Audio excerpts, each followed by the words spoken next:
Here we go. And there's Rhiannon. How's your day going there? Hey, I'm good, thank you. Thank you for doing this. Is it right to call you Rhiannon? Because when you look at the press releases, sometimes they call you by a nickname.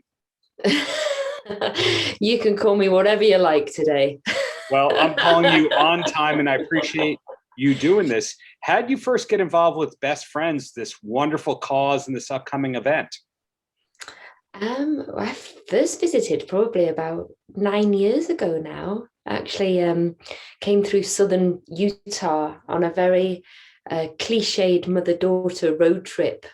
My mum was going through a divorce, and we were like, right, let's go to the States, Southwest, get a convertible, have some time together. And we never heard of Best Friends before. We drove through Kanab, visited the sanctuary, fell in love, and then fast forward 7 years later, well, actually a couple of years later, I bought a house in southern Utah, and yeah, made some roots here. And yeah, that's really been that was really the start of, like, just, I love the sanctuary. Like you said, it's a fantastic cause.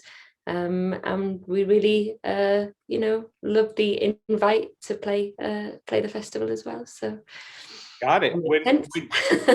When you're growing up in New York, like I did, pretty much all you know about Utah is there's the NBA team, there's Utah Jazz, there was a couple of movies there. And then as you get a little older, you realize so many movies were filmed in Utah, so many major celebrities and musicians live in Utah. So when did you actually make that move to buy that property? I think ever since growing up, so I'm from Wales, North Yes. Wales in the UK. So landscape-wise, very different, but still rugged and rural, in its own way, just a bit greener and wetter. Yes. But I just think I've always kind of grown up just enjoying, like you said, movies that were filmed in the southwest of America, and there's a kind of a romanticism, isn't it, to all those kind of canyons and desert landscapes. So I think it's a place that, from being a little girl, really, that I always kind of fancied visiting. The buying a house here was a very, what some people might say, reckless kind of a decision, because I'd been on the road for kind of constantly for about 3 years, living, very happily but chaotically out of a suitcase and on a tour bus. Sure. And I just thought, well, I think I need somewhere to to leave me gear once in a while. And it was very much I remember that town, that was nice, we'll go there and see how it works out. So, and obviously the draw, I think, the town where the sanctuary is, and that area, it's such an interesting collection of different people from lots of different bands of backgrounds, and I kind of like the melting pot that that this area has. And obviously Best Friends has been an influence there in terms of inviting lots of different people into this community. But yeah, it's a real shake-up to what you think Utah is going to be like. Yes. It constantly surprises me, which is how life is, isn't it? Like, nothing is ever completely as it seems. So I love it here. Like, I'm not looked back on what was a very spontaneous on a whim decision, really.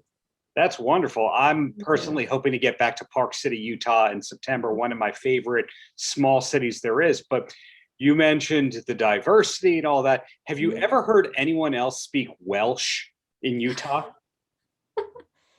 There's quite a lot of Welsh history here in Utah. I think there's obviously been a huge, across the years, there's been a kind of maybe a gravitation of, maybe like there is something about the landscape and the wilderness that has, I think, across the ages, really kind of invited people from Wales to Utah, because there seems to be quite a lot of Welsh history. I think one of the first female mayors in southern Utah was actually from Welsh descent. And wow, my best friend that I met here as well, he actually works at the Best Friends Animal Sanctuary, and he traced his family tree And he goes way back. I mean, he probably has a richer, I'm a little bit kind of get a bit mongrelly in terms of Irish, Mancunian, Lancashire. His is actually quite a pure family tree straight into the valleys of Wales. So we've been laughing. I've been trying to teach him Welsh over the past 12 months since we've been here. And he seems to kind of have an instant tongue for it as well. So yeah, it's kind of fascinating. It feels like there are some little hints to there having been Welsh migration into Utah throughout the years. I've learned they say if you learn one thing a day, that's normal. Your conversation, it's already like 6 things. So thank you so much. And I got the press release a couple of weeks ago that Into the Blue is your new single. Is that something that you'll be performing at Songs to Save Them All, or is that just totally separate? It's actually the acoustic debut of Into the Blue. We thought we'd, showcase it tomorrow. Well, on is it tomorrow? What day is it? Holy tomorrow. Tomorrow. It's getting its acoustic premiere tomorrow during the performance. And you're right. Yeah, first song back, new album out in the summer. Lots of new music to share, so always this kind of like nice exciting time. You spend a whole year kind of making a record, and then kind of almost is surreal when it finally comes to the point of actually opening the door to the public. So sometimes when I'm speaking to an artist and they say, yeah, our album's done, the reality is it wasn't mastered, or they're still tweaking the mastering, or there's a couple mixed things to be done, or the front cover is done, but maybe the rest of it isn't done. Is your album totally done? It is. It's been, I think I kind of like the way we did it as well, because you almost like 12 months ago, we could have said that it was done. And then obviously things have been so uncertain, just, in so many different ways, and especially in terms of releasing music, and kind of feels quite strange not being able to tour when you have new music out as well, because we're still not quite there with feeling comfortable to go out on the road either. But we kind of had a finished record, and then we just kept on writing, so we actually finished all. I think we just freaked everybody out. All our label partners were kind of like, we thought you were finished, so we wrote really right up until the last bit. And I think the album has has benefited from that in a way.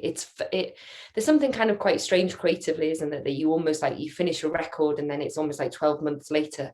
It's like it doesn't seem to have this, in terms of like if it's capturing a chapter of your life, it's almost like, hang on, that was like, well, it's not the deep past, but it certainly feels like at a slightly different place from where you might be. Whereas this still feels like, like I said, we've cut it a bit fine. Feels very relevant to, where we are. Yeah. That's a really good point. It makes me think of a month or two ago, I interviewed the singer of the Fratellis, and I was asking him about the new album. And he bluntly, at a certain point, talked about having writer's block, and that he had only written 2.5 songs in the last 2 years, which says those are old songs or repurposed songs. In your case, all the songs on this new album that's coming out were written for this album. There's no like stragglers or leftovers or Japanese B-sides. No, and that really hasn't been the case. I mean, like I said, I think it's been such a strange period, just a universally strange period. But I think on some level for us, it's maybe amongst all the sadness and all the anxiety and all the concern about how everybody is going to be, it has birthed a kind of a different type of energy and inspiration. And I think for whatever reason, it's been it's felt like a very creative period for us. I think the contrast is that we're obviously a huge part of the Joy Formidable is the touring side of things, and we've always written records. We've never just taken time off to write a record. We've constantly been juggling a couple of balls in the air of, we've been out on the road, and at the same time we're finishing a record, and the two worlds have always been side by side. And I have to say, there's been something quite interesting about I've heard a lot of artists talk about having this period of reflection. This is a period of self-reflection. There's been something creatively for us to be able to just slow down and step back that hasn't come very natural to us before, because we love touring so much. Yeah. So as much as we have missed that side of the band, and and it's obviously a huge part of sustaining as an artist as well, there's been something to be said about adapting and evolving other sides of the band, and the creativity certainly has found a new step and a new energy within, maybe with feeling a little bit kind of pushed and like, oh shit, what are we gonna do? Like some of that uncomfortableness can sometimes, I think, lend itself to having a different perspective on your art. So okay, well, yeah, there's the optimistic side of it. I mean, get me out of here. I'm dying to get me amp fired up at the same time. But when things get back to normal, I'm looking forward to seeing you and the band live in New York. But thankfully, the Best Friends benefit, at least we get to see you performing live in some capacity. And do you have time for 2 quick questions, and then you're free from the press hell that this is? Oh, this is nice. I mean, this is charismatic, like this is absolutely fine. First question. Okay, my first exposure to the Welsh language was a Super Furry Animals album that they recorded in Welsh. And I went, what? Oh, you're talking about Mung. Yes. Yeah, what a beautiful record. Yeah. Now, I was wondering if there's a second or third album besides that you could recommend for somebody who wants to hear Welsh sung beautifully, because otherwise, maybe it might be tough to listen to as a first timer, as an ignorant American. No, there's such a lot of great Welsh language tracks, artists and albums. I think if you wanted something that was quite guitar based and a little bit heavier, there's a band called Candelas, and they've had several albums out. There's another band called I might have to spell this one for you on a separate email, but there's no vowels. I'm assuming there's a lot of guttural, bit of spitting, good guttural sounds. A band called Breichiau Hir, which means long arms. And they're doing a lot of great Welsh language stuff too. And well, I'm trying to think of it. I mean, there's such a lot. I'm trying to think who's had recent releases. Those two for sure, Breichiau Hir and Candelas. Yeah, there's a lot of great music out Wales, and that's not just me being biased. You know what I mean? Like, I've got on the Welsh language side of things. So it's exciting, Oh, last one. What does he go by? Carwyn Ellis and the Rio 18, where Carwyn, who was in a band called Colorama, who are definitely worth checking out, he's gone and done a project with a band from Brazil. So it's this really kind of interesting fusion of like like a lot of Brazilian rhythms and great playing, all sang in Welsh. So. Wow. Okay. My last question, just nothing to do with anything. Do you have a TV recommendation that you could pass along to somebody like me who needs a new show to start? Oh, what have we been? Well, we haven't been watching a lot of TV recently. I'll be honest. It's been a bit busy. We've been making a lot of music videos. I just started. Oh, what's it called? Well, there's another. I mean, if we want to stay on the whole. Oh no, that David Attenborough's nice. Like, what's it called? Life in Colour? Is that what it's called? Yeah, try that. We started watching that a few nights ago. Life in Colour, with David Attenborough. It was beautiful. Cool. Thank you for all the cultural homework that I will be doing in the near future, but also thank you for supporting a wonderful cause like Best Friends. Looking forward to this new album. And again, looking forward to seeing you live in New York and hopefully late 2021, early 2022. I think that sounds really doable. Yeah, we'll look forward to that. Thanks, Rhiannon. Have a great rest of the day. You're welcome. Nice to meet you, Darren. Bye. Paltrocast.